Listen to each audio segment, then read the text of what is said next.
أعوذ بالله من الشيطان اللعين الرجيم. بسم الله الرحمن الرحيم. الحمد لله الذي هدانا لهذا وما كنا لنهتدي لولا أن هدانا الله.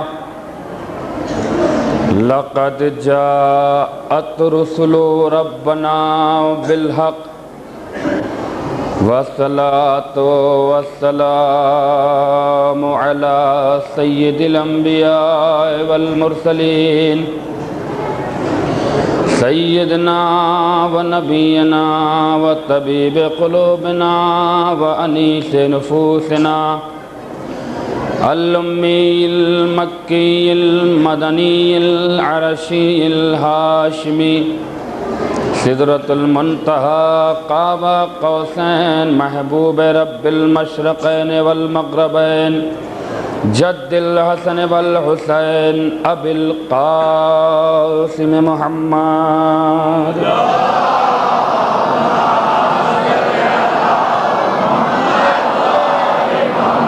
الذين أذهب الله عنهم الرجس أهل البيت ويطهركم تطهيرا.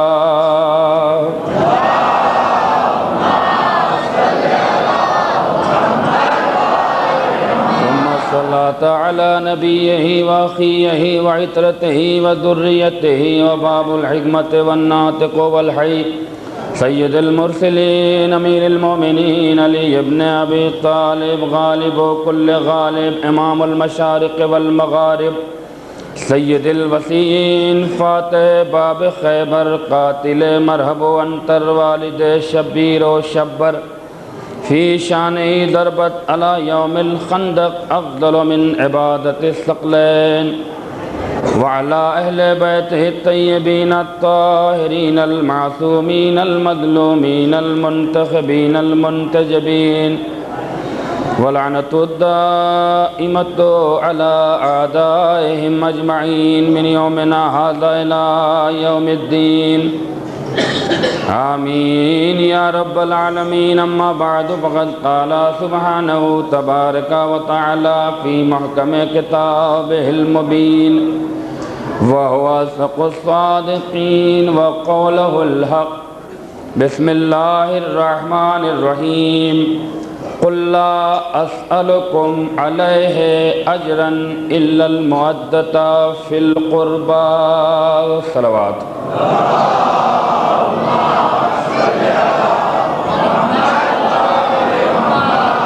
پروردگار عالم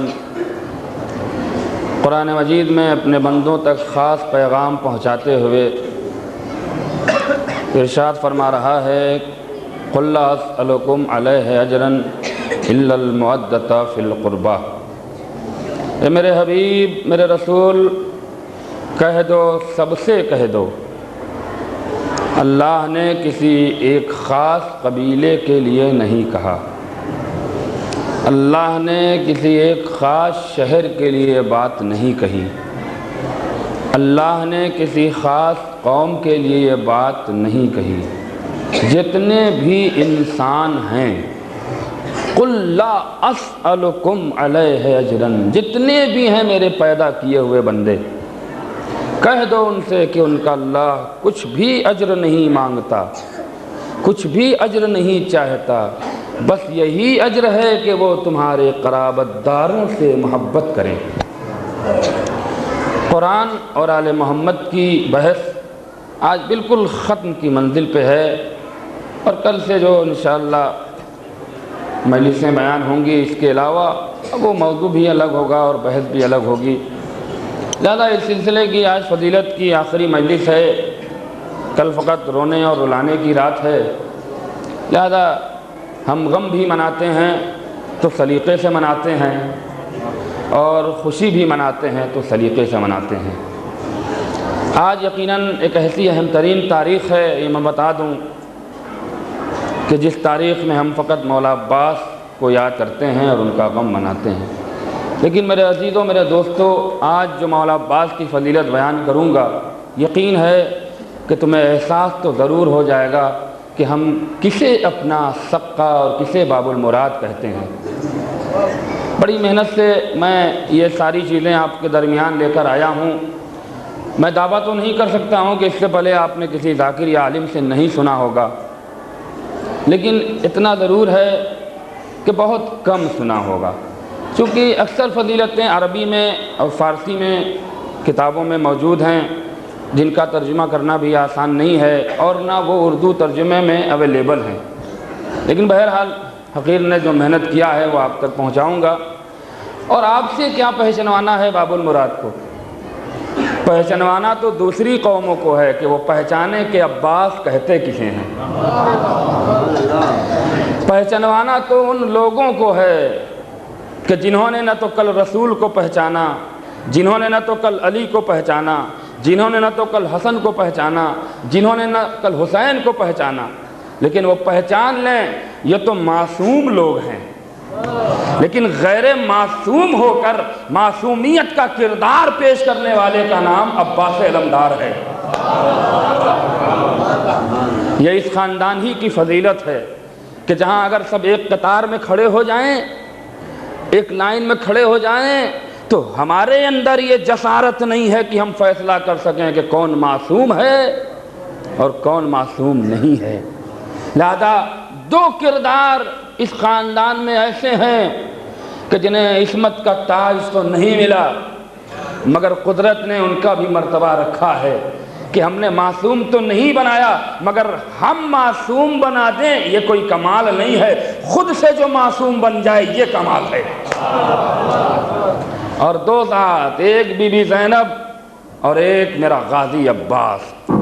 میں تو یہی چیلنج کرتا ہوں، اور مجھ سے پہلے بہت سے علماء ہماری قوم کے چیلنج کرتے رہتے ہیں کہ کوئی ایک خطا لا کر دکھا دے مولا عباس کی، یا بی بی زینب شہزادی زینب کی کوئی ایک خطا لا کر دکھا دے تو مذہب بدلنے پر تیار ہوں، چاہے وہ جسارت دکھا دے، چاہے وہ گستاخی دکھا دے، چاہے وہ کوئی بھی شریعت کے خلاف کوئی عمل دکھا دے۔ یہ وہ ہستیاں ہیں کہ جن کی پرورش معصومیت کے ماحول میں ہوئی ہے، اور پرورش کا ہی اثر ہوتا ہے۔ آپ غور فرمائیں، اس خاندان میں اگر اٹھ رہے ہیں تو معصوموں کے بیچ میں اٹھ رہے ہیں، بیٹھ رہے ہیں تو معصوموں کے بیچ میں بیٹھ رہے ہیں۔ اگر سلیقہ حیات سیکھا ہے تو انہی لوگوں سے سیکھا ہے کہ جن کے ہاتھ میں گردش لیل و نہار ہے۔ اگر رزق حیات حاصل کیا ہے تو ان سے حاصل کیا ہے کہ جن کے در پہ ملائکہ بھی سر جھکا کے فخر کرتے ہیں۔ تو اگر اس خاندان میں عباس جیسا غازی نہ پیدا ہوتا تو پھر کس خاندان میں عباس کو اللہ بھیجتا؟ اور سنیں، کیونکہ میں نے آپ سے وعدہ کیا ہے اور اس وعدے کو نبھانا بھی ہے مجھ کو، اور لوگوں سے بھی ہم نے وعدہ کیا ہے، چونکہ اب وقت نہیں ہے اور آج آخری بحث ہے اس موضوع کی، لہذا اب بہت سی چیزیں چھوٹ گئیں جس کے لیے میں آپ سے بڑی معذرت خواہ ہوں۔ سوچ کے کچھ آیا تھا اور یہاں بیان کا جو سلسلہ شروع ہوا تو جو میں آمادہ ہو کر آیا تھا اس میں کافی چیزیں چھوٹ گئیں۔ اب چونکہ آخری بات ہے لہذا پہلی تاریخ سے لے کر اور آج کی تاریخ کو سمیٹ کر آج گفتگو مکمل کر دینا ہے۔ اللہ کہتا ہے معدت کرو، میں نے بیان کیا تھا معدت اور محبت میں فرق ہے۔ محبت فطری طور پہ ہو جاتی ہے، لیکن معدت کا فطرت سے کوئی رشتہ نہیں ہے۔ کرو تو ہونا اور ہے، کرنا اور ہے۔ اب اگر ہماری معدت کا کوئی اندازہ لگانا چاہتا ہے، اب اگر کوئی ہمارے رشتوں کا اندازہ لگانا چاہتا ہے کہ ہم آل محمد سے کتنا پیار کرتے ہیں، ہم آل محمد سے کتنا محبت کرتے ہیں، تو میرے جوانوں، میرے بزرگوں، میرے دوستوں سنو، تمہاری طرف سے یہ پیغام دوسری قوموں کو پہنچا رہا ہوں کہ ہماری محبت کا اگر اندازہ لگاتے ہو اور یہ دیکھنا چاہتے ہو کہ یہ قوم کے دل میں آل محمد کی محبت کتنی ہے، تو سنیے، محبت کا مادہ حب ہے چونکہ یہ پیغام دوسروں تک پہنچا رہا ہوں جو عربی سے آشنا ہیں، اور سنیں گرامر سے بحث کر رہا ہوں اور یہیں سے بڑی تیزی سے آگے بڑھوں گا۔ محبت کا مادہ الحب، حب کے معنی محبت، اور معدت کا مادہ مد۔ اب آپ سوچ رہے ہوں گے صلوات پڑھ دیں محمد والے محمد پہ۔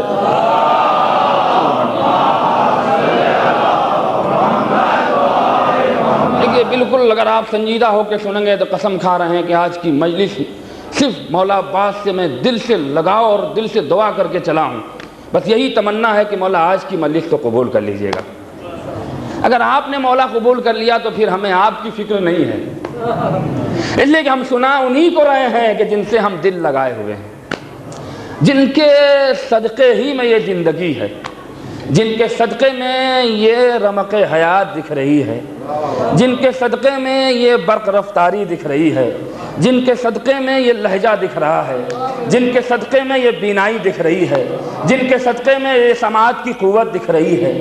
ہم تو سمجھتے ہیں کہ کسی اور کا صدقہ کوئی تسلیم کرے نہ کرے، مگر ہم تو اتنا جانتے ہیں کہ ہمارا وجود ہی آل محمد کا صدقہ ہے۔ لہذا ابھی سے اعتبار کی بحث کر رہا ہوں، بس یہی ہے کہ آپ سنجیدگی سے مجھے سن لیں اور آج مجلس کا پورا حق ادا ہو جائے۔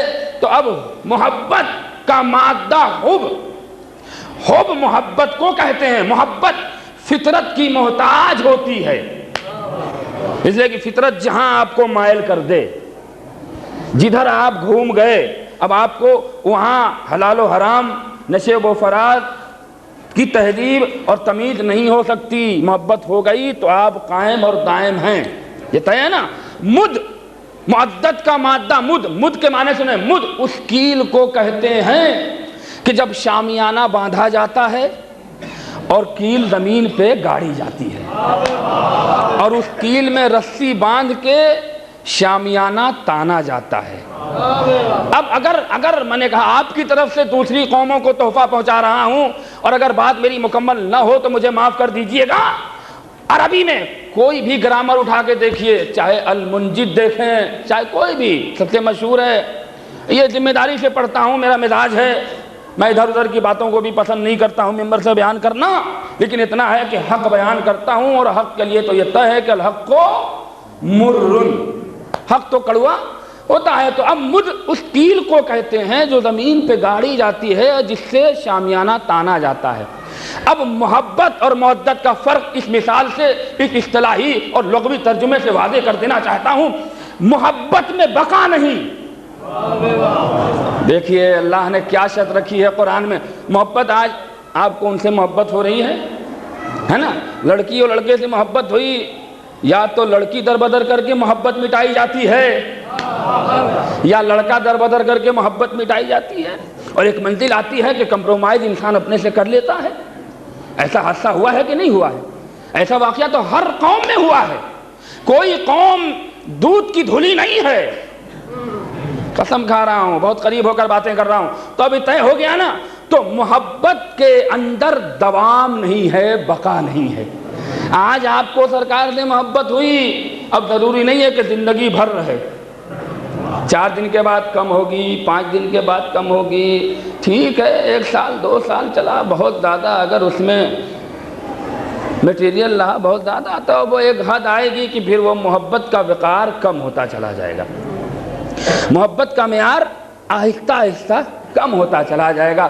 اللہ بھی تو دیکھتا ہے اور سمجھتا ہے، اگر اس کہہ دیتا کہ محبت کرو تو پھر معیار کہاں رہ جاتا محبت کا۔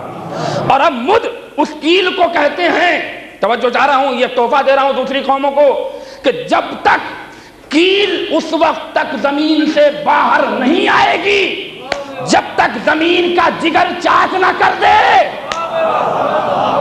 دیکھیے اہل علم کا مجمع ہے اور میں کیا کہنا چاہ رہا ہوں، آخری مجمع تک پیغام پہنچا رہا ہوں۔ مجھ آپ کیل گاڑیں، بڑے سے بڑے طاقتور کو لائیے کھینچ دے، نکلے گی، مگر زمین کا سینہ چاک کر دے گی۔ بس یہی فرق ہے، محبت میں بقا نہیں اور معدت میں بقا ہے۔ توجہ چاہ رہا ہوں، معدت میں بقا ہے، محبت میں بقا نہیں۔ اگر کسی کو معدت ہو گئی تو پھر قیامت تک وہ نکلنے والی نہیں ہے۔ اللہ نے کہا آل محمد سے محبت نہ کرو، معدت کرو، مرتے دم تک محبت ہونی چاہیے۔ جب تک زندہ رہو محبت کرو، جب تک زندہ رہو۔ ایسا نہیں ہے کہ جب محتاج تھے مانگتے، جب اس نے دے دیا تو مقصد پورا ہو گیا، اب کہاں آل محمد کی مجلس ہو، کہاں ذکر آل محمد، ہمیں اس سے مطلب نہیں ہے۔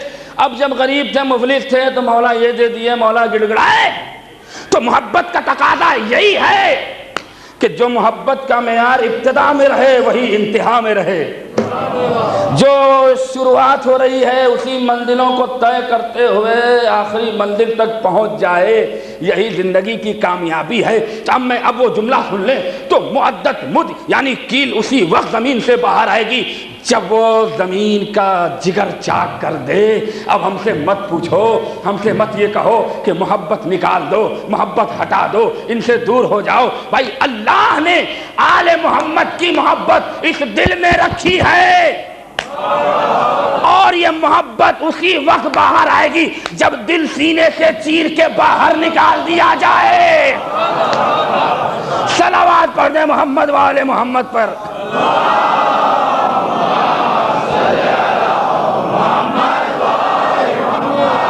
یہ اسی وقت محبت آل محمد کی دل سے نکلے گی، دماغ میں نہیں محبت ہے، دل میں ہے۔ المد معدت ہے، محبت نہیں ہے، معدت دل میں ہوتی ہے، اور یہ معدت اسی وقت آل محمد کی باہر آئے گی جب سینہ چیر کے دل نکال دیا جائے۔ توجہ چاہ رہا ہوں۔ اچھا اور تھوڑا سا اور اس بات کو واضح کروں کہ ہمیں کتنی لگاؤ ہے ان سے۔ یہ اپنی قوم کی طرف سے دوسری قوموں کو تحفہ دے رہا ہوں کہ سلیقہ سیکھو محبت کرنے کا ہم سے۔ دیکھیے اگر آپ کا پیغام دوسروں تک پہنچاؤں اور آپ میرے ساتھ نہ رہیں تو دوسری قوم کہے گی ملا اکیلے چلا رہا تھا۔ لہذا آپ لوگ بھی تو میرے ساتھ رہیں تاکہ دوسرے لوگ کہیں کہ ہاں بھائی ملا اکیلے نہیں ہے۔ تو اب عرض میں یہ کر رہا تھا کہ دوسری قوموں کو یہ پیغام پہنچا رہا ہوں کہ وہ ہم سے محبت کا سلیقہ سیکھے اور شعور حیات سیکھے، جینے کا بھی سلیقہ سیکھے۔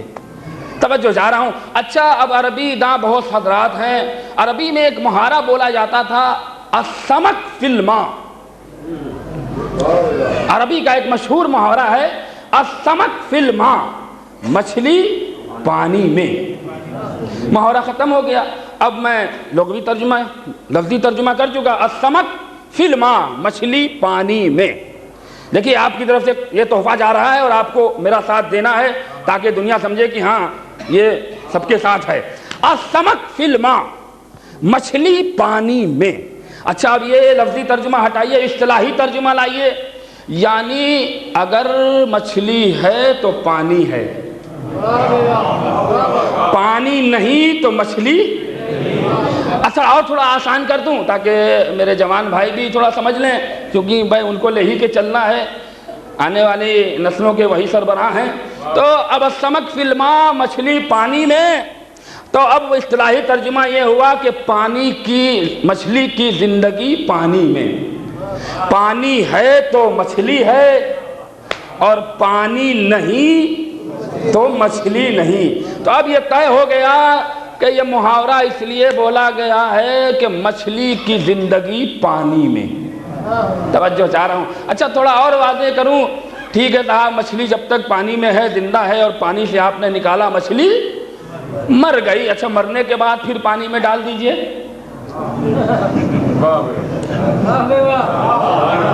زندہ ہو جائے گی، زندہ ہو جاؤ گی۔ اگر زندہ ہو جاتی تو پھر محاورہ ہی ختم ہو جاتا۔ تو اب طریقہ کیا ہے؟ دیکھیے مچھلی ایک جانور کا نام ہے نا، اس کا تقاضا سنیے۔ ایک جانور سلیقہ سکھا رہی ہے محبت کرنے کا، ایک جانور طریقہ بتا رہا ہے محبت کرنے کا۔ تو اب مچھلی پانی میں، پانی ہے تو مچھلی ہے اور پانی نہیں تو مچھلی نہیں، یعنی مچھلی کی زندگی پانی میں۔ اچھا صاحب ٹھیک ہے، آپ گئے، آپ نے تالاب سے مچھلی کا شکار کیا، لے آئے، تقاضا محبت، ٹھیک ہے، آپ نے اس کو بنایا اور کھانے کے آدھے گھنٹے کے بعد ہی آپ کو پیاس لگی۔ دیکھیے آخری مجمع، اگر آج سانس نہیں دو گے تو پھر سال بھر نہیں ملوں گا۔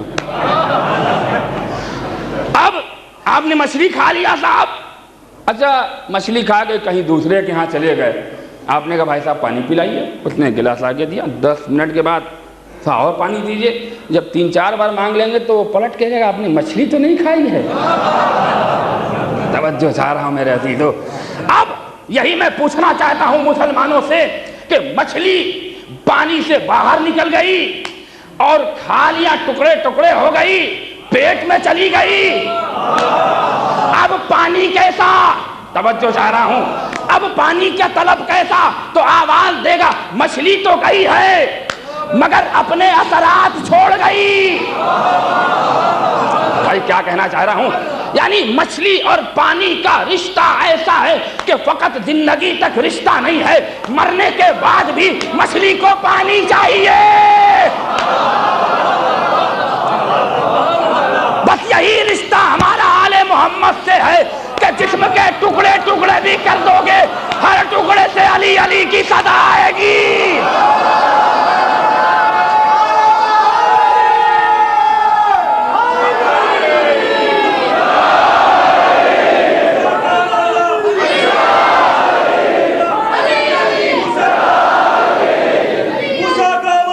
علی علی علی علی علی علی زندہ رہیے، سلامت رہیے۔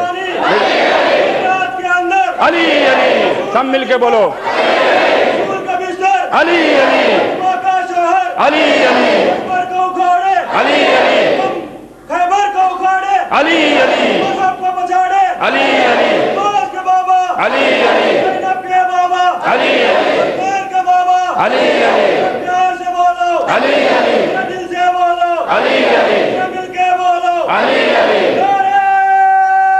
زندہ رہیے، سلامت رہیے۔ یا السمک فی الماء،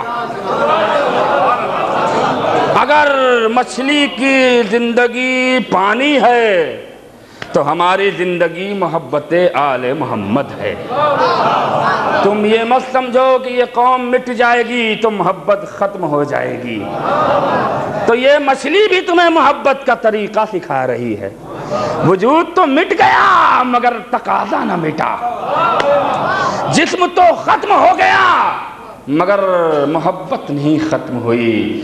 تو یہ قوم کا جسم تو مٹا سکتے ہو مگر اس کی تمنا نہیں مٹا سکتے، اس کی ضرورت نہیں مٹا سکتے، اس کی حاجت نہیں مٹا سکتے۔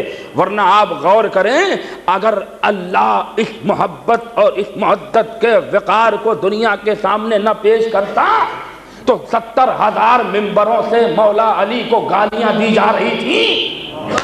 توجہ چاہ رہا ہوں، بس یہی تو میں کہنا چاہتا ہوں۔ چھوڑیے کتنے علی والوں کو، کتنے شیعہ نے حیدر کرار کو قتل کروایا گیا، یہ نام تو ختم ہو جانا چاہیے تھا، یہ نام تو مٹ جانا چاہیے تھا، یہ تذکرہ تو ختم ہونا چاہیے تھا، مگر اللہ آواز دے گا مچھلی ختم ہوگی مگر اس کی ضرورت ختم نہیں ہوگی، اس کی پیاس نہیں بجھے گی۔ تو یہ وجود تو تم مٹا سکتے ہو مگر محبت نہیں مٹا سکتے ہیں۔ لہذا بس عزیزو، میں آپ کا بڑا شکر گزار ہوں۔ اب میرا وقت بڑی تیزی سے آگے بڑھ رہا ہے، چونکہ جنگ احد میں نے بہت چیز چھوڑ دیا ہے، بس ایک ہلکا سا اشارہ کر کر وعدہ بھی پورا ہو جائے اور کچھ فضیلت بھی بیان ہو جائے۔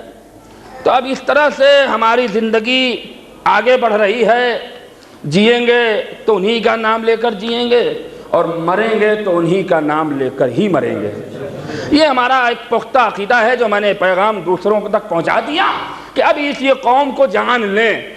اب اگر کوئی خرافات کرنے کی کوشش کرے تو یہ جان لیجئے کہ وہ اپنے مقصد میں کامیاب نہیں ہوگا۔ یہ قوم خدا کی بنائی ہوئی قوم کا نام ہے کہ جس کے چاروں طرف ایک ایسی دیواریں اللہ نے کھڑی کر رکھی ہیں اور جن کے سروں پہ ایک ایسے سائے اللہ نے بنا رکھے ہیں کہ جن کے صدقے میں، جن کے طفیل میں یہ قوم پل رہی ہے، کہ جو مختصر تو تھے مگر بڑی بڑی طاقتوں کو ہرا کے چلے آئے، جو کم تو تھے مگر زیادہ پر بھاری تھے، جو دیکھنے میں تو کچھ نہیں تھے مگر باطناً بادشاہوں کے بادشاہ تھے، جو دیکھنے میں تو مفلس و لاچار تھے، لباس ایسا تھا کہ محسوس یہ ہوتا تھا کہ کچھ نہیں ہے، مگر جب مٹھیوں کی انگلیاں حرکت کرتی تھیں تو قارون کا خزانہ بھی پناہ مانگتا تھا۔ تو یہ ساری علامتیں پیش کر کے اب اس منزل تک آنا چاہتا ہوں کہ یہ وہ خاندان ہے کہ جہاں ہر فضیلتیں خود آئی ہیں، منگوائی نہیں گئی ہیں۔ یہ وہ مسجد کی دی ہوئی زکوٰۃ نہیں ہے کہ ملا بھی سیٹ ہوا، فقیر بھی سیٹ ہوا، انگوٹھی بھی اسپیشل وہی دیکھ کے بنوائی گئی، حضور نماز پڑھیں اسی وقت ٹھیک آ کے مانگنا، کوئی آیت آ جائے تو یہ تمہاری بھیک میں مانگی ہوئی فضیلت نہیں ہے کہ جہاں اچھا چھوڑو ستارہ اتارنے کے لیے کتنے مکان سجائے گئے، اللہ بھی خوب منظر دیکھ رہا تھا کہ دیکھیں حوصلہ کس کے دل میں ہے۔ کسی نے عالی شان پینٹ کروا رکھا تھا، کسی نے جھالر وغیرہ ٹنگوا رکھی تھی، بہرحال اب ہو چاہے نہ ہو لیکن اب اپنا ہم خیال تو پیش کریں گے ہی کریں گے۔ اب کچھ قالینیں بھی لگ گئی ہوں گی اور کچھ وہ وغیرہ وغیرہ۔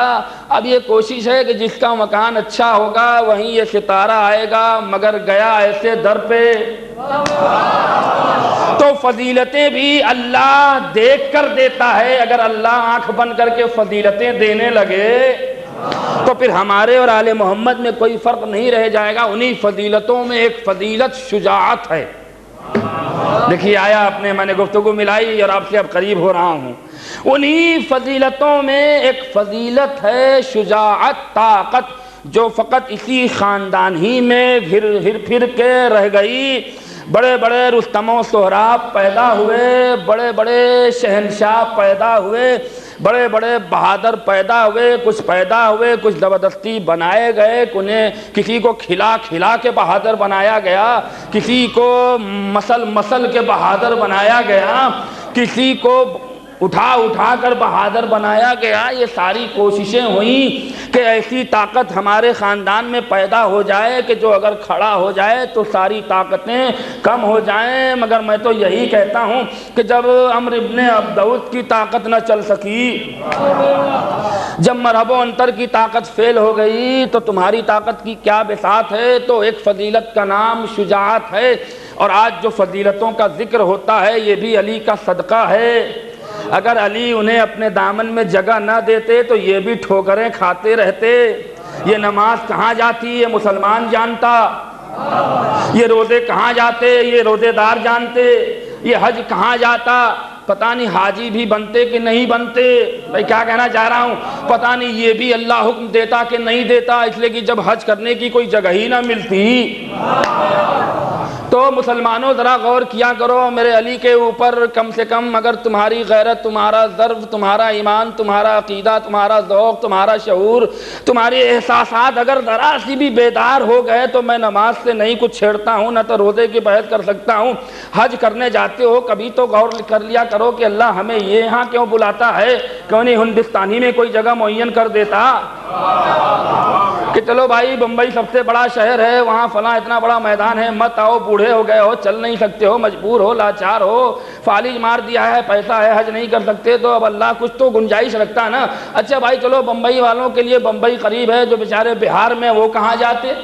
تو پٹنہ کا گاندھی میدان بہت بڑا ہے، اللہ وہیں کہہ دیتا کہ دیکھو بھائی پٹنے والوں تمہیں بمبئی آنے کی ضرورت نہیں ہے، اسی گاندھی میدان میں حج کر لینا۔ اب یہ آج مسلمان آج اس مسئلے پہ کیوں نہیں غور کرتا ہے؟ اللہ کہتا ہے میں کچھ نہیں سننا چاہتا، کچھ نہیں سننا چاہتا۔ اچھا عرب میں بھی تو اور جگہیں تھیں، صحرا تھے، بڑے بڑے علاقے تھے، بڑے بڑے میدان تھے، اللہ تو نے اسی جگہ کو کیوں معین کیا کہ سب آئیں اور ایک بار طواف کریں؟ واقعی مسلمان بننا چاہتے ہیں، واقعی صاحب ایمان بننا چاہتے ہیں تو ذرا یہاں آئیں۔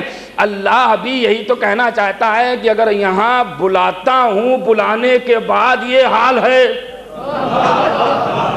اگر علی کے ولادت کدے کو نہ دکھاتا، اگر علی کے چچا خانہ کو نہ دکھاتا تو یہ علی نہ سمجھ میں آتے، یہاں آتے ہیں اور چکر لگا کے جاتے ہیں تو بھول جاتے ہیں کہ ہم کس کے گھر کا طواف کر کے آئے ہیں، ہم کس کے گھر کا چکر کر کے آئے ہیں۔ مسلمانوں برا نہ ماننا، بس دل کی بات کہہ رہا ہوں، ذرا ایمان عقیدہ ٹٹول لیا کرو۔ تو یہ تو علی ہی کا صدقہ ہے نا کہ تمہیں حج مل گیا، یہ تو علی ہی کا صدقہ ہے کہ کم سے کم علی ہی کے بہانے خدا کا گھر تو تمہیں مل گیا۔ کعبہ اللہ اپنا گھر بنائے، ٹھیک ہے، مجھے اس سے بحث نہیں کرنا ہے، تو ساری عبادتیں بھی علی کے صدقے میں ملی اور ساری فضیلتیں بھی علی کے صدقے میں ملی، ان میں ایک شجاعت ہے۔ اب شجاعت کا دور چلا، بڑے بڑے بہادر بنائے گئے، کچھ پیدا ہوئے، اب مقابلے میں ہر بہادر کے ایک ہی بہادر۔ کمال تو یہی ہے کہ بھائی اب کانودر کا بہادر ضروری نہیں ہے کہ میرے ہاں جا کے لڑے ہیں۔ اسلام میں اور بھی تو بڑے بڑے بہادر تھے، مسلمانوں میں بڑے بڑے جانباز تھے، لیکن ہمیں تو تاریخ نے ایک جملہ دیا ہے، کہوں گا ضرور، برا لگے چاہے نہ لگے، میں اس کا ذمہ دار نہیں ہوتا ہوں، اور میں جو تاریخوں میں پڑھتا ہوں اسے بیان کرنے میں اس لیے نہیں ہچکچاتا ہوں کہ میں کسی اور کی کتابوں کو نہیں پڑھتا ہوں۔ جو تاریخ لکھنے والے بڑے بڑے علماء اور مورخین، چاہے وہ اہل سنت حضرات ہوں چاہے وہ شیعہ حضرات ہوں، جو میں کتابوں میں پڑھتا ہوں بھائی وہی میں بیان کر دیتا ہوں۔ تو اب اس دور میں جو بڑے بڑے بہادر تھے تو بھائی اور بھی تو مسلمانوں میں تھے، یہ علی ہر جگہ کیوں دکھائی دیے؟ خیبر میں علی، خندق میں علی، بدر میں علی، حنین میں علی۔ بھائی ساری بہادری کا ٹھیکہ کیا علی ہی کے سر اللہ نے کر رکھا تھا؟ تمہیں موقع نہیں ملا، تم سے رسول نے نہیں کہا، تو اب لکھنے والوں نے لکھا ہے کہ بھائی کبوتر اڑانے سے فرصت ملتی تو بہادر بنتے۔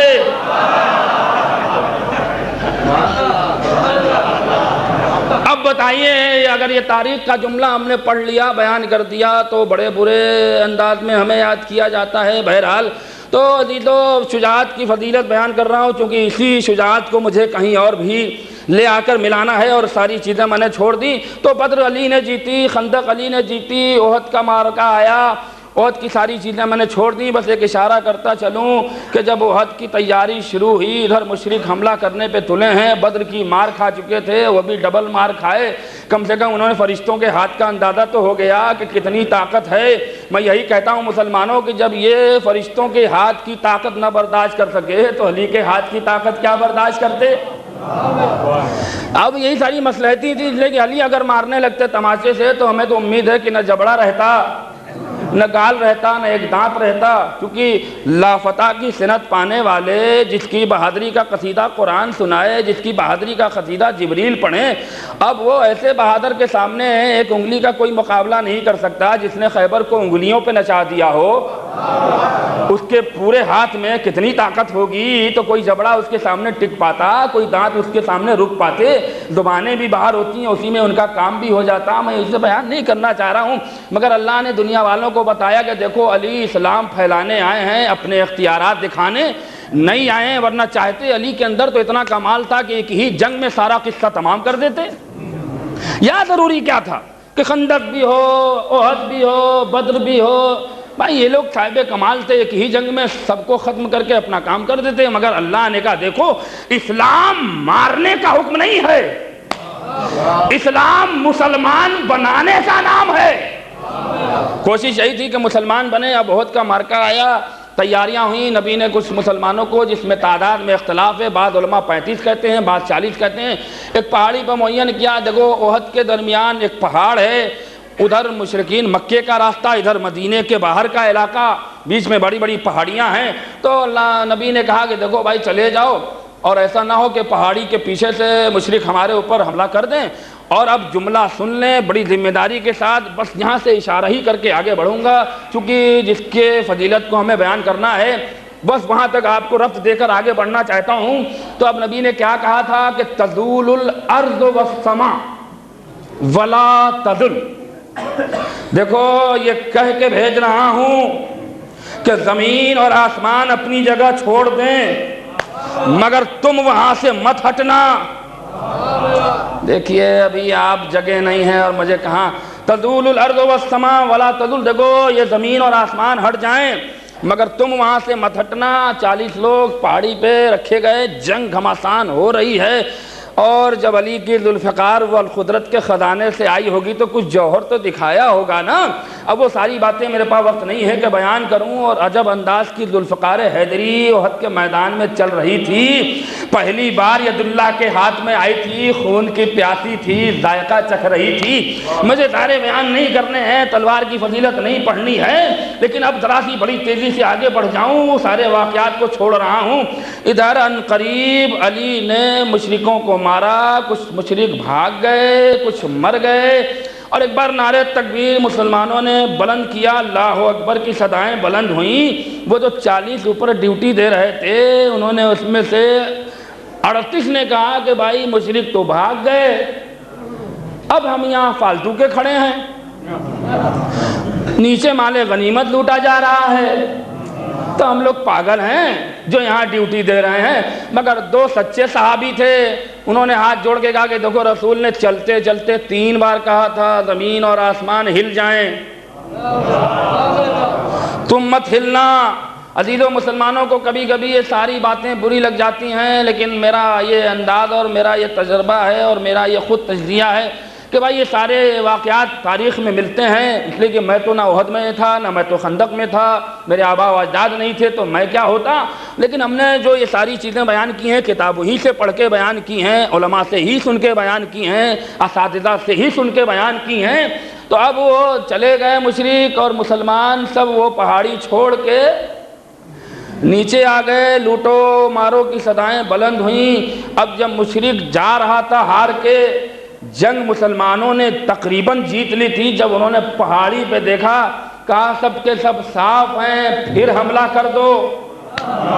وہ بیچارے 2 شریف آدمی تھے، سیدھے سادے آدمی تھے، انہوں نے کہا بھائی تم جاؤ، ہم نہیں جائیں گے، چونکہ ہمیں رسول نے جو تاکید کی ہے ہم اس پر عمل کریں گے۔ اب وہ کہیں گے تم لوگ بیوقوف ہیں، ہم لوگ چلے تو 2 بیوقوف انہیں نظر آئے۔ اب میں مسلمانوں سے ہاتھ جوڑ کر پوچھتا ہوں کہ جو رسول کے قول پہ عمل کرے کیا وہ بیوقوف کہا جاتا ہے؟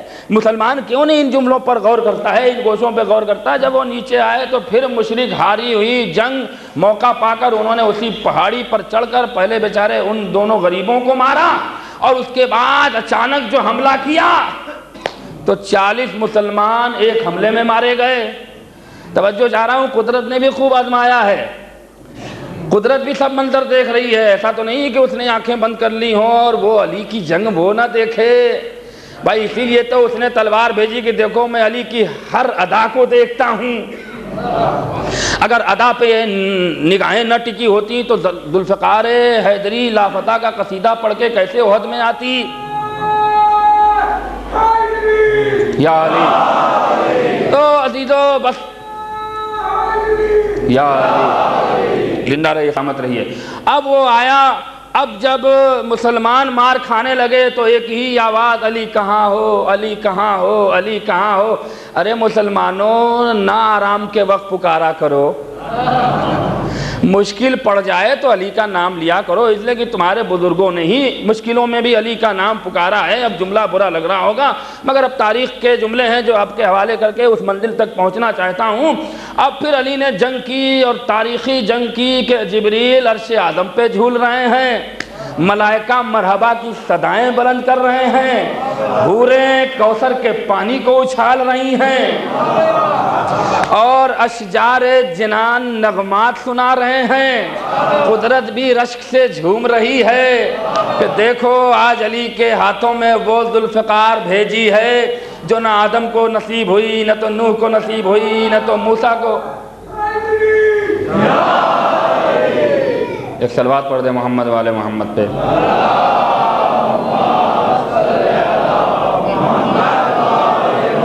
بھائی دیکھیے، میں ہر کے جذبات کا احترام کرتا ہوں، بڑی خوشی ہوئی کہ کم سے کم نشیب سے ایک نعرہ حیدری کی آواز آئی ہے، لیکن ان کو میں اگر آگے بلا لوں تو برا تھوڑا تھا اور میری حوصلہ افزائی ہو جائے گی۔ وہاں آپ تنہا لگا رہے ہیں، یہاں 4 لوگ آپ کے ساتھ اور لگا لیں گے اور تھوڑا نعرے میں مزہ بھی آئے گا۔ آپ کونے سے چلا رہے ہیں، بہرحال ایک صلوات پڑھ دیں محمد والے محمد پر۔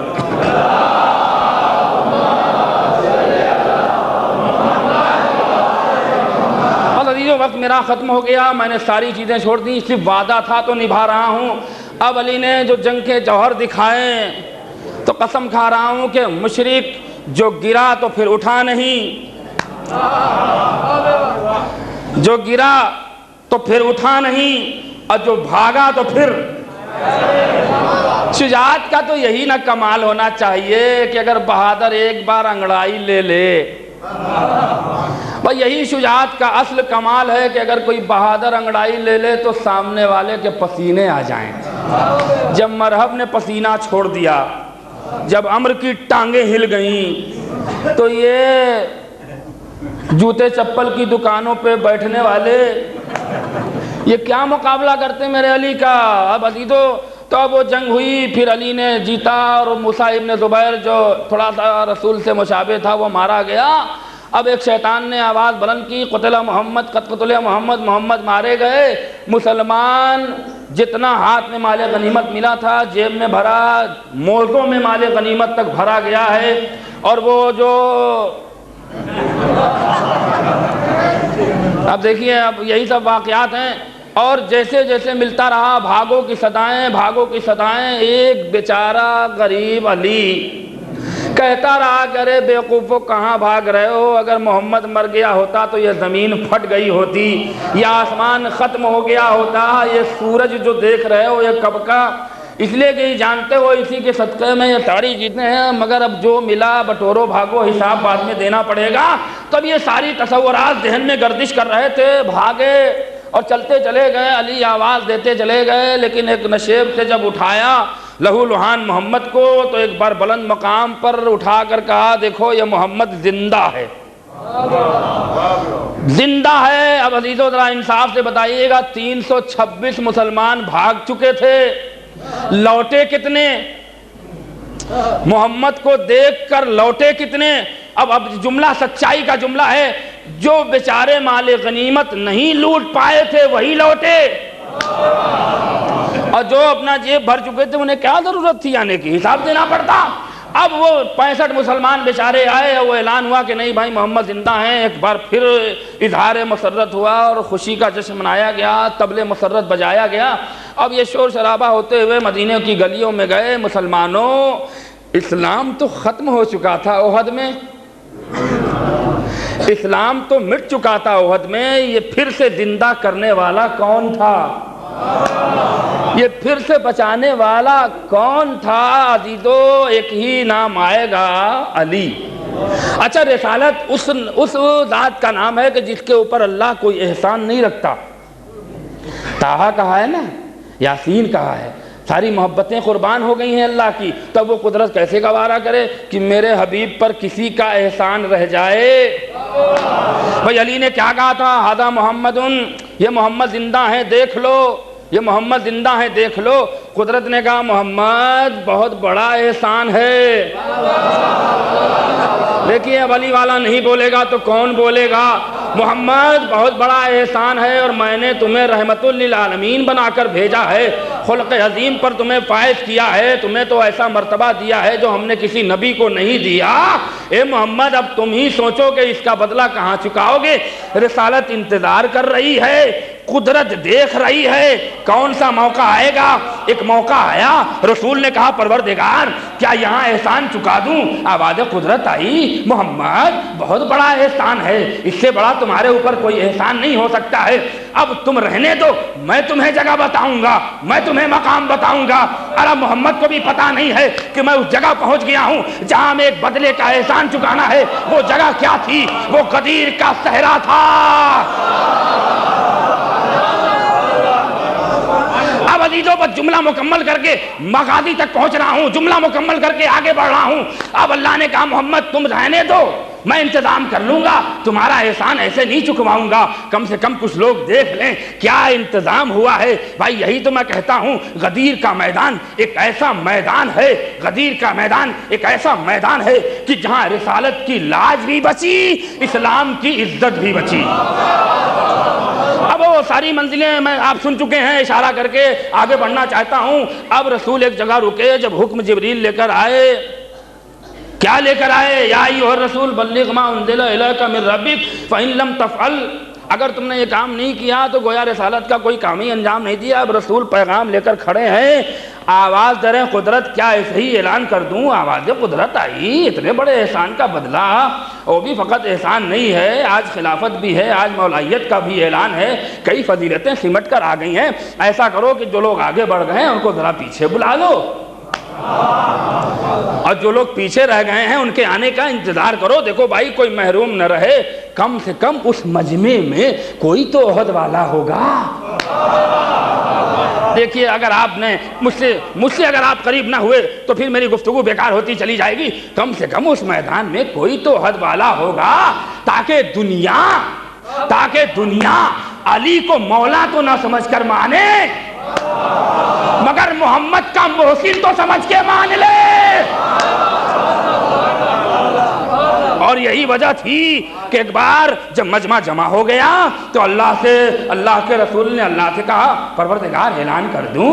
آواز قدرت آئی، اتنے بڑے مجمع میں جہاں سے بھی اعلان کرو گے تو دور والے کیا کہہ کے چلے جائیں گے؟ نہ ہمیں سنائی دیا ہے، نہ ہمیں دکھائی دیا ہے۔ اتنے دکھانے کے انتظامات کے بعد بھی تو کچھ لوگ اندھے ہو گئے تھے۔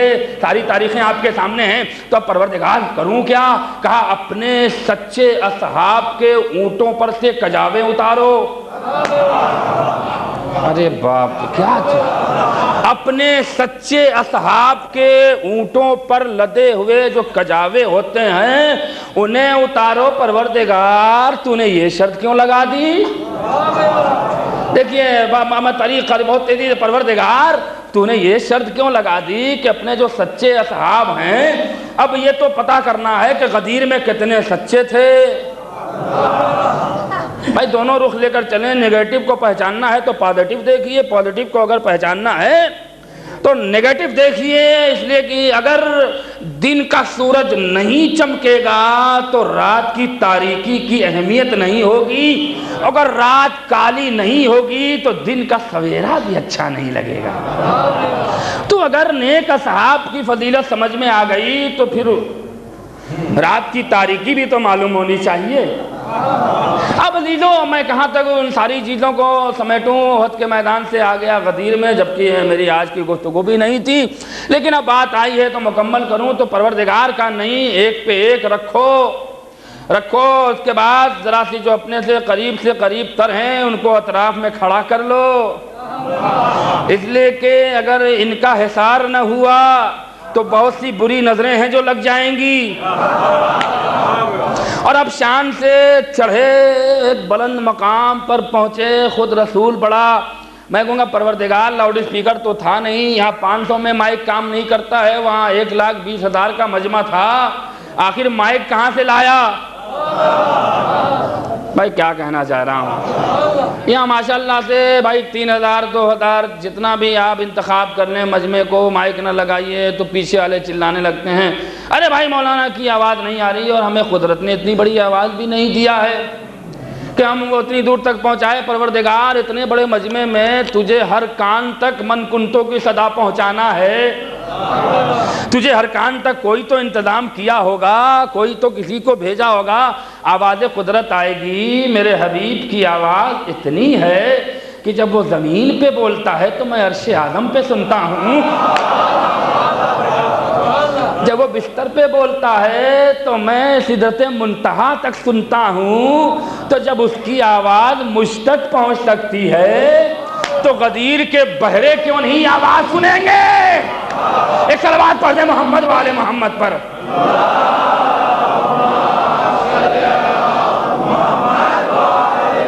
اور ایک منزل آئی کہ اونٹ چڑھے، اس کے بعد ایک طویل خطبہ دیا، خطبہ بیان نہیں کرنا ہے، اور ایک بار ہاتھوں پہ اٹھایا، من کنت مولا ہو فہذا علی مولا۔ تاریخ کے جملے ہیں کہ اتنا بلند کیا کہ سفیدی بغل بھی دکھائی دینے لگی۔ قدرت تھوڑا تو رسول کا احترام کر لے، قدرت کچھ تو حبیب کو بتا دے۔ آواز قدرت آئے گی، یہاں دو مسئلے حل ہو رہے ہیں، احسان کا بدلہ احسان سے چکایا جا رہا ہے اور علی کی ولایت کا اعلان ہو رہا ہے۔ توجہ چاہ رہا ہوں، اگر علی کی ولایت میں رسالت کا حصہ شامل نہ ہوا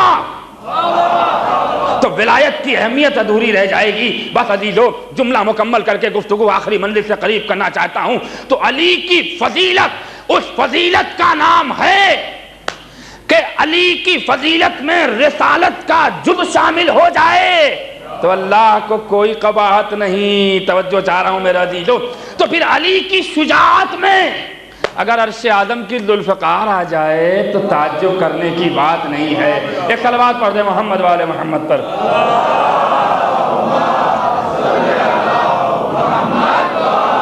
تو یہ خاندانی شجاعت ہے، اس طرح سے احد جیتی۔ بس میں نے اشارہ کر دیا، اپنے وعدے کو پورا کر دیا۔ اب چلیں اس منزل پر جو آج کی مجلس کا مقصد ہے۔ وہی شجاعت چلی تو علی سے ٹرانسفر ہو کے عباس علی میں آئی۔ اچھا، تھوڑا سا ایک خاکہ بھی پیش کروں، وعدہ کیا تھا۔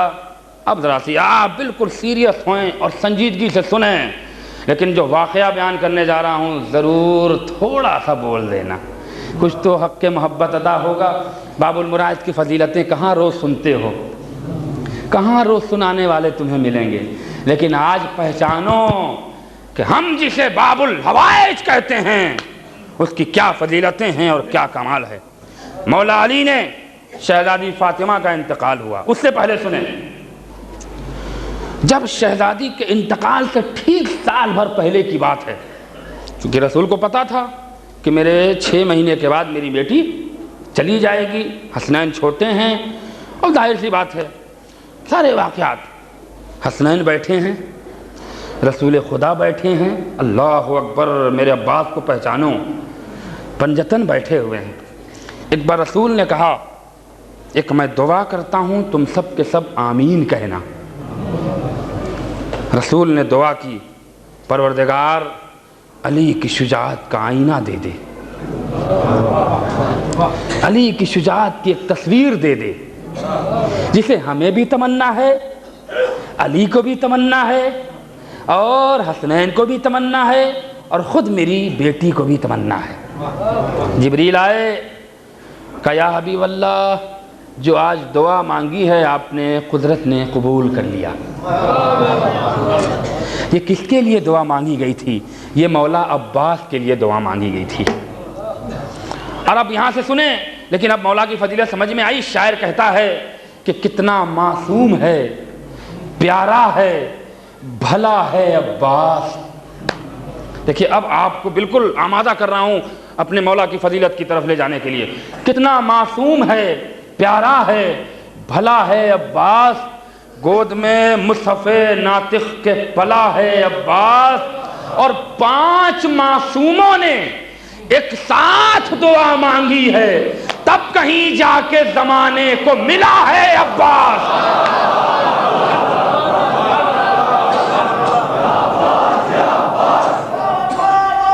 زندہ رہیے۔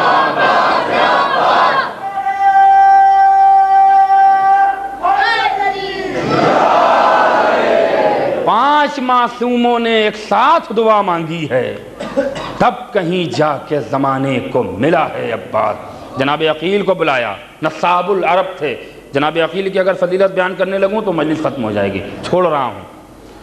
کہا بھائی عقیل، ایک بہادر خاندان کی بہادر بیٹی کا انتخاب کرو، میں اس سے عقد کرنا چاہتا ہوں، چونکہ ہمیں بشارت ہو چکی ہے اس سے ایک شجاعت کا نمونہ اور شجاعت کا آئینہ، میری تصویر عباس پیدا ہوگا۔ انتخاب ہوا، مولا علی گئے، ام البنین، بنین یعنی 2 بیٹے، تثنیہ کا صیغہ ہے، ام البنین 2 بیٹے کی ماں۔ اور جناب ام البنین کے تو 4 بیٹے تھے، آپ نے غور کیا ہے کبھی اس پر؟ 4 بیٹے، لیکن لقب کیا ہے؟ 2 بیٹے۔ اس کی آج دلیل دے رہا ہوں ممبر پہ بیٹھ کر، اور سنیں واقعے سے دلیل دوں گا۔ اللہ اکبر، کیا اس گھرانے کی فضیلتیں ہیں، اگر آپ غور کریں تو قسم خدا کی آپ پھر اس دائرے سے باہر نہیں جا سکتے ہیں۔ اب ام البنین کا عقد ہوا، ناقے پہ دلہن بنا کے سوار کی گئیں، بنی ہاشم کی عورتیں اور ایک شان و شوکت سے علی کے دروازے پہ دلہن لا کے اتاری گئیں۔ اب دیکھیے ماں کا کردار، دیکھیے ماں کا کردار، تب مولا عباس کو پہچان پائیں گے آپ، کیونکہ علی کا کردار دنیا جانتی ہے، بی بی فاطمہ کا کردار دنیا جانتی ہے، لیکن آج اس ماں کا کردار سنو جس کے بطن مبارک سے عباس جیسا بیٹا پیدا ہوا۔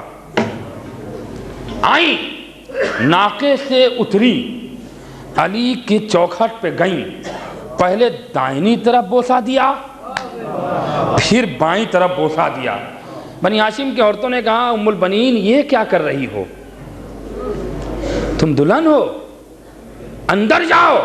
ایک بار پلٹ کر کہا تمہیں کیا پتا، تمہیں کیا پتا کہ میں کیا تھی، لیکن آج اس در نے مجھے کیا بنا دیا، میں کیا تھی، اس چوکھٹ نے آج مجھے کیا مرتبہ دیا۔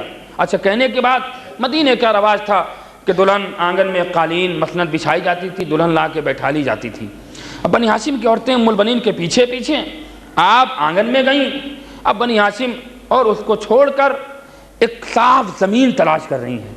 بنی ہاشم کی عورتوں نے سوچا کہ آخر دلہن کو کیا ہوا ہے، یہ مسند پر نہیں بیٹھتی، یہ قالین پہ نہیں بیٹھتی۔ ایک جگہ ملی، ام البنین سجدے میں گئیں۔ اب ابھی تو جملہ سن لینا، اس کے بعد پھر سوچنا کہ مولا عباس کا کیا کردار ہے۔ میں نے کہا نا، کسی مجلس میں بیان کیا ہے کہ بیٹے کی تربیت میں ماں کا اہم رول ہوتا ہے۔ کئی سجدے میں اور بآواز بلند کہا کہ پروردگار تیرا شکریہ ادا کر رہی ہوں اس بات پر کہ آج مجھے اس گھر میں جگہ ملی جس میں محمد کی بیٹی فاطمہ رہا کرتی تھی۔ اور یہ کہنے کے بعد جب سجدہ شکر کر کے ادا اٹھیں تو بنی ہاشم کی عورتوں نے ہاتھ پکڑا، چلیے مسند پہ بیٹھیے۔ کہا مجھے چھوڑ دو، میرے دونوں شہزادے کہاں ہیں؟ ایک بار بنی ہاشم کی عورتوں نے کہا دونوں شہزادے کون؟ کہا حسن اور حسین کے علاوہ بھی میرا کوئی شہزادہ ہے؟ کہا بچے بخار میں ہیں اور کمرے میں سو رہے ہیں۔ بس عزیزو، بس یہی میں نے خاکہ پیش کیا ہے، میں تفصیل میں نہیں جانا چاہتا ہوں، چونکہ مجھے پہنچنا ہے اور اس منزل تک پہنچنا ہے جہاں عباس کی فضیلت سن کے آپ کا ایمان تازہ ہو جائے۔ آئیں، حجرہ حسنین میں داخل ہوئی، دونوں بچے بخار میں ہیں۔ دائنا ہاتھ حسن کے پاؤں پہ رکھا، بایاں ہاتھ حسین کے پاؤں پہ رکھا اور کہا شہزادو، میں تمہاری ماں بن کے نہیں آئی ہوں، تمہاری کنیز بن کے اس گھر میں آئی ہوں۔ یہ ہے ماں کا کردار۔ اب آپ نے ام البنین کو پہچانا، اس ماں سے عباس جیسا بیٹا پیدا ہوا۔ جب جناب عباس کی ولادت ہوئی ہے تو فضا میں ایک آواز گونجی تھی، مرحبا یا علی۔ جبریل نعرہ بلند کر رہے تھے، علی مسکرا رہے تھے، روح رسول مسکرا رہی تھی، روح فاطمہ مسکرا رہی تھی، حسنین بھی مسکرا رہے تھے، قوت بازو آ گیا۔ اب شجاعت کے جوہر دیکھیں، بس میں ساری شجاعت کے جوہر نہیں، لیکن اگر ایمان تازہ نہ ہوا تو پھر مجلس پڑھنا چھوڑ دوں گا۔ قسم کھا رہا ہوں جو کتابوں میں نے پڑھا ہے۔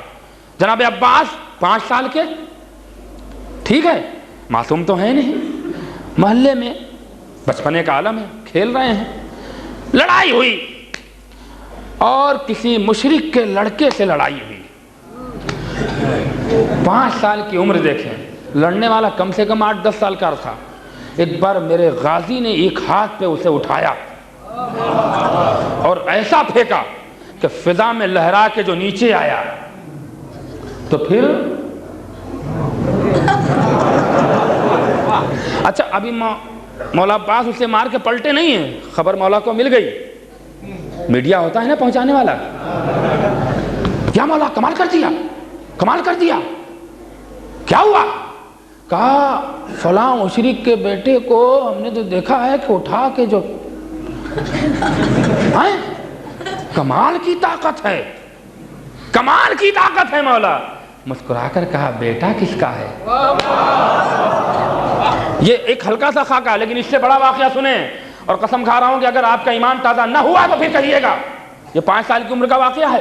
آئے بیٹا عباس، شجاعت کے جوہر دکھائے۔ کہا بابا آپ کی تمنا ہوں، میں آپ کی امید ہوں، اور حسین کو دیکھ کر علی خوش ہو رہے ہیں، چونکہ سارا منظر تھا نگاہوں میں۔ میں مصائب کی طرف نہیں جانا چاہتا ہوں، مگر وہ فضیلت سن لو جس کے لیے آپ کو روکا ہے۔ اچھا، اس کے بعد 10 سال کی عمر ہوئی۔ سنو جملہ، ایک بار مولا علی، امام حسن، امام حسین، مولا عباس مدینے کے باہر سیر کے لیے نکلے۔ اب عزیزو اگر شجاعت سمجھ میں آ گئی تو پھر مجھے مصائب تک پہنچنے میں تاخیر نہیں ہوگی۔ نکلے، مشغول ہیں گفتگو میں کہ کیا دیکھا کہ کچھ بچے بھاگ رہے ہیں اور پیچھے پیچھے شیر ان کا پیچھا کر رہا ہے۔ قسم کھا رہا ہوں، بس یہ سنو، اپنے غازی کی شجاعت سنو۔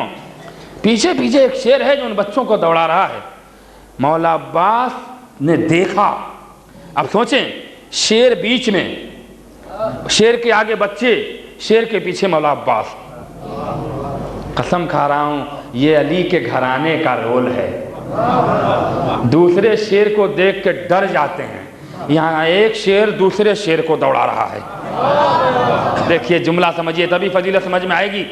بچے بھاگے اور ایک منزل آئی کہ جناب عباس نے اسے دوڑا کے پکڑا، اور پکڑنے کے بعد اب جملہ سنو، یہ سب نے دیکھا ہے، ایک دو لوگوں نے نہیں دیکھا، بہت سے لوگوں نے دیکھا، اس کے دونوں پیر سامنے پکڑے اور 2 ٹکڑے کر کے ایک بار میں پھینک دیا۔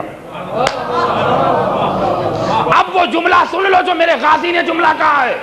علی مسکرائے، حسنین مسکرائے، ایک بار ماتھے کا پسینہ غازی نے پوچھا، بابا کی خدمت میں آئے، اور ایک بار باپ نے کہا، بیٹا اتنی طاقت کہاں سے آئی؟ تو ایک بار عباس نے مسکرا کر کہا، بابا اسی باپ کا بیٹا ہوں جو 3 دن کے اندر اگر اجدر کے 2 ٹکڑے کر سکتا ہے تو میں نے اگر شیر کے 2 ٹکڑے کر دیے تو یہ ہے کہ جو شجاعت علی کی وہی شجاعت عباس کی۔ اس کے بعد اور آگے بڑھے، 12 سال کی عمر میں جنگ صفین، بس آخری بات، اس کے بعد ربط مصائب کے لیے وقت نہیں ہے میرے پاس۔ جنگ صفین 12 سال کی جناب عباس کی عمر ہے، گھمسان کی جنگ ہو رہی ہے۔ مولا عباس نے کام کیا کیا، رول سنیں گے جناب عباس کا۔ اپنی فوج کو پانی پلا رہے تھے اور اسی میں موقع پا کر مشرکوں میں گھس کے گھونسے مار کے لوٹ آئے، اور جس کو ایک بار گھونسا مارا وہ پھر پلٹ کے اپنے غازی کو پہچانو۔ یہ وراثت ہے شجاعت کی، یہ وراثت ہے بہادری کی۔ آپ یقین نہیں کریں گے، جب جنگ صفین ختم ہوئی ہے اور جناب عقیل اور بھی چاہنے والے، اور جب یہ ہوا کہ تم نے کس کو مارا تو سب کی گنتی ہوئی، تو جناب عباس نے 19 مشرکوں کو گھونسے سے مارا تھا، جس کو ایک بار مارا وہ دوبارہ اٹھ نہیں سکا۔ قسم کھا رہا ہوں اب تو عباس کو پہچانوں کہ جو طاقت تلوار میں نہیں ہے اس سے کہیں زیادہ طاقت عباس کے ہاتھ میں ہے، اور وہی عباس کربلا میں آئینہ بن کر علی کا آیا۔ اور یہی تو وجہ تھی کہ جب علی کا انتقال ہونے لگا تو اگر آپ ایک لمحے کے لیے اس واقعے پہ رک جائیں تو عقل یہ کہتی ہے کہ بڑا بیٹا حسن تھا، عباس کو حسن کے حوالے کرنا چاہیے تھا، لیکن حسین کے ہاتھ میں عباس کا ہاتھ کیوں دیا؟ اس لیے کہ علی دیکھ رہے تھے کہ کربلا میں یہی کام آئے گا۔ اس لیے کہ عباس کی ہیبت بڑی دور دور تک مشہور تھی۔ اب عزیزو اطاعت دیکھیں، اطاعت، اور اب یہیں سے آمادہ ہو جائیں رونے کے لیے۔ میں نے بہت سارے گوشے چھوڑ دیے، بس 1-2 واقعہ یہی فضیلت کے لیے کافی ہے۔ اتنی ہی فضیلت میں اگر کوئی میرے مولا عباس کو پہچان لے تو ان کے در پہ آئے اور اپنی مرادیں لے جائے، ان کے در پہ سر جھکائے اور اپنی تمنا پوری کرا لے۔ اس لیے کہ یہ وہ ہیں جو دیتے ہیں تو یہ نہیں دیکھتے کہ ہم کس کو دے رہے ہیں، اس لیے کہ دوسری قومیں بھی ان سے پا رہی ہیں، دوسرے لوگ بھی ان کے در پہ آ کر لے جا رہے ہیں۔ جنہوں نے اس در کو پہچانا وہ آتے ہیں اور لے کے چلے جاتے ہیں، جنہوں نے اس در کو نہیں پہچانا وہ کبھی نہیں آ سکتے، نہ ان کا مقدر یہاں لا سکتا ہے۔ اس لیے کہ یہ بھی اپنے اپنے مقدر کی بات ہے۔ اب سنیں عزیزو، یہ ہے ماں کا کردار کہ بیٹے حسنین کے لیے کنیز بن کے رہی ہیں، کبھی ماں بن کے نہیں رہی۔ یہ ہے اطاعت۔ اب وہی عباس کربلا ہے، آپ سنیں گے۔ 9 محرم کو ظہر کی نماز کے بعد یہ طے ہوا کہ ایک بار اور یزید کے لشکر سے صلح کی بات کر لیا جائے تاکہ حجت مکمل ہو جائے۔ امام نے اپنے ایک قاصد کو عمر سعد کے پاس بھیجا، عمر سعد راضی ہوا، تو یہ طے ہوا کہ دیکھو بھائی، ادھر سے عمر سعد اور اس کا بیٹا آئے گا، ادھر سے حسین اور علی اکبر جائیں گے، اور ایک منزل طے ہوئی، اس منزل پر دونوں کو بلایا گیا اور یہ ہوا کہ وہیں بیٹھ کے ہم باتیں کر لیں گے اور صلح ہو جائے گی۔ لہذا اب یہ 9 محرم کو ظہر کی نماز ختم ہوئی، ادھر حسین علی اکبر کو لے کے چلے۔ جب کچھ دور چلے تو ایک بار مولا کو پیچھے سے کسی کے آنے کی آہٹ محسوس ہوئی۔ اب جب حسین نے مڑ کر دیکھا تو کیا دیکھا؟ عباس سر جھکائے چلے آ رہے ہیں، آنکھوں سے آنسو جاری ہیں۔ کہا عباس، طے تو یہ ہوا تھا کہ میں اور علی اکبر جاؤں گا، یہ تم کیوں آ رہے ہو؟ تم کیوں آ رہے ہو؟ تو ایک بار میرے غازی نے کہا آقا ذرا ادھر نظر اٹھا کے دیکھیں، فقط عمر سعد نہیں آ رہا ہے، پیچھے پیچھے اس کا غلام بھی آ رہا ہے۔ تو بھائی نہ سمجھ کر، غلام سمجھ کر کو تو مجھے اپنے ساتھ رکھ لیجئے۔ اللہ اکبر، یہ مرتبہ ہے۔ آئے، گفتگو ہوئی لیکن مصالحت نہ ہو سکی، صلح نہ ہو سکی، اور پھر صبح عاشور سے جنگ شروع ہوئی۔ لیکن ہاں رونے والوں، بس میں آ گیا ہوں اس منزل پر جو مجلس کا مقصد ہے، جو معال مجلس ہے۔ آج تو وہی نہیں روئے گا جس کو میرے غازی سے محبت نہیں ہوگی۔ اور لیکن میرے دوستوں، میری ماں اور بہنوں اور حسین کے عزادار،